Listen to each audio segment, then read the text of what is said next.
Assalamualaikum warahmatullahi wabarakatuh. Salam sejahtera bagi kita semua. Pada kesempatan kali ini saya dan juga kelompok saya akan mempresentasikan mengenai proses masuknya Jepang ke Indonesia. Sebelum saya dan juga teman-teman saya mulai ke dalam presentasinya, saya akan memperkenalkan anggota dari kelompok saya terlebih dahulu.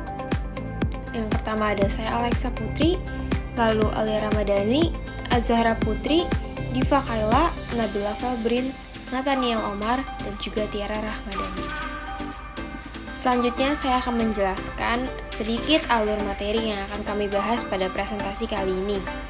Yang pertama akan kami mulai dari latar belakang Jepang masuk ke Indonesia, lalu proses singkat masuk ke Jepang ke Indonesia, lalu sambutan rakyat Indonesia terhadap kedatangan Jepang, lalu timbullah kebencian rakyat Indonesia terhadap Jepang, lalu peta kedatangan Jepang ke Indonesia, dan yang terakhir ada dampak positif dan juga negatif dari kedatangan Jepang di Indonesia. Sebelum membahas mengenai proses masuknya Jepang ke Indonesia, pastinya kita harus tahu dulu apa hal yang melatar belakangi datangnya bangsa Jepang ke Indonesia. Nah, pada saat itu Jepang juga menjadi tujuan ekspor komoditas Hindia Belanda. Tapi karena status siaga tersebut, Hindia Belanda pun mengalihkan ekspor untuk Jepang ke Amerika Serikat dan juga Inggris. Nah, hal tersebutlah yang menjadi pemicu sejarah Jepang masuk ke Indonesia. Selanjutnya, proses singkat masuknya negara Jepang ke Indonesia. Pada tanggal 7 Desember tahun 1941, Jepang menyerang Pearl Harbor, memulai masuknya Jepang pada Perang Dunia Kedua. Lalu pada tanggal 11 Januari tahun 1942, Jepang menyerang Kalimantan dari Sarawak. Selanjutnya pada tanggal 13 sampai 15 Februari tahun 1942, Jepang menyerang Pulau Sumatera. Lalu pada tanggal 23 sampai 24 Februari tahun 1942, Jepang menaklukkan Balikpapan dan Pulau Kalimantan. Selanjutnya, pada tanggal 27 Februari tahun 1942, Jepang menghancurkan Angkatan Laut Belanda di Laut Jawa. Lalu pada tanggal 28 Februari tahun 1942, pasukan Jepang mendarat di Merak di ujung barat Pulau Jawa. Lalu pada tanggal 1 Maret tahun 1942, pasukan Jepang mendarat di Subang, Jawa Barat, dan di Tuban, Jawa Timur, dan mulai menyerang Belanda di Pulau Jawa. Dan yang terakhir, pada tanggal 8 Maret tahun 1942, Belanda menyerah tanpa syarat ke Jepang dan Indonesia resmi diduduki oleh Jepang. Selanjutnya yaitu sambutan rakyat Indonesia terhadap kedatangan Jepang. Kedatangan Jepang di Indonesia pada awalnya disambut dengan senang hati oleh rakyat Indonesia. Jepang dilok-lokan sebagai saudara tua yang dipandang dapat membebaskan bangsa Indonesia dari kekuasaan Belanda. Sikap simpati bangsa Indonesia terhadap Jepang antara lain juga dipengaruhi oleh kepercayaan ramalan Jayabaya. Di mana-mana terdengar ucapan banzai-banzai yang artinya selamat datang, selamat datang. Sementara itu, pihak tentara Jepang terus melakukan propaganda-propaganda untuk terus menggerakkan dukungan rakyat Indonesia. Selanjutnya ada timbulnya kebencian rakyat Indonesia terhadap Jepang. Pertolongan yang diberikan oleh Jepang kepada rakyat Indonesia ada alasan yang terselubung. Pertama, Jepang ke Indonesia karena butuh stok minyak bumi. Lalu, mereka ingin berjualan dan mengembangkan industri mereka. Yang perlu diingat, saat itu Jepang sedang dalam misi memperluas wilayah kekuasaan, mematangkan persiapan untuk peperangan yang akan datang. Selanjutnya, mengapa kedatangan Jepang pada akhirnya menimbulkan kebencian kepada rakyat Indonesia? Karena dari awal Jepang mungkin terlihat seperti membawa masa yang lebih baik lagi bagi bangsa Indonesia setelah dijajah oleh Belanda.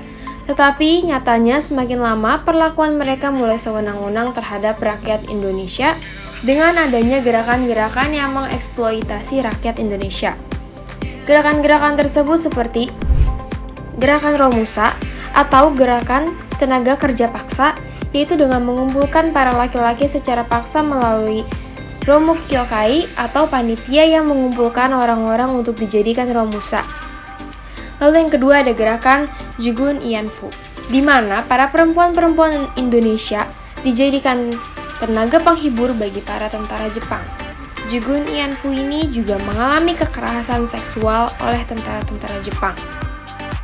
Lalu berikut untuk peta kedatangan Jepang di Indonesia dalam 1 tahun, tepatnya pada tahun 1942. Pertama-tama Jepang mendarat di Indonesia di Tarakan pada bulan Januari, dan tidak lama dari itu, Jepang berhasil menduduki Banjarmasin pada bulan Februari. Dan pada bulan ini juga Jepang menduduki 3 tempat lainnya, yaitu Pontianak, Palembang, dan Bali. Lalu kedatangan Jepang ini diakhiri dengan penandatanganan Perjanjian Kalijati pada Maret 1942. Lalu yang terakhir, dengan kedatangan Jepang ke Indonesia tentunya menimbulkan dampak positif serta dampak negatif. Nah, di sini saya akan menjelaskan mengenai dampak positifnya terlebih dahulu. Yang pertama, diperbolehkannya bahasa Indonesia untuk menjadi bahasa komunikasi nasional. Yang kedua, Jepang mendukung semangat anti Belanda sehingga mau tak mau mendukung semangat nasionalisme Indonesia. Antara lain menolak pengaruh-pengaruh Belanda, misalnya perubahan nama Batavia menjadi Jakarta. Yang ketiga, mendirikan sekolah-sekolah seperti SD 6 tahun, SMP 3 tahun, dan SLTA. Yang keempat, pembentukan strata masyarakat hingga tingkat paling bawah, yaitu rukun tetangga atau RT, atau dalam bahasa Jepang Tonarigumi. Yang kelima, diperkenalkan suatu sistem baru bagi pertanian, yaitu line system atau sistem pengaturan bercocok tanam secara efisien yang bertujuan untuk meningkatkan produksi pangan. Yang keenam, dibentuknya BPUPKI dan PPKI untuk mempersiapkan kemerdekaan Indonesia. Dari sini juga terbentuklah ide Pancasila. Lalu yang ketujuh atau yang terakhir, Jepang melatih kemiliteran pemuda-pemuda Indonesia yang awalnya digunakan untuk kepentingan Jepang. Namun oleh pemuda hal ini dijadikan modal untuk berperang yang kemudian hari digunakan untuk menghadapi kembalinya pemerintah kolonial Belanda. Selanjutnya, dampak negatif dari kedatangan Jepang ke Indonesia. Yang pertama, penghapusan semua organisasi politik dan peranata sosial warisan Hindia Belanda yang sebenarnya bermanfaat bagi kemajuan ilmu pengetahuan, sosial, ekonomi, dan kesejahteraan warga. Yang kedua, Jepang menerapkan sistem Romusha atau kerja paksa. Yang ketiga, krisis ekonomi yang sangat parah.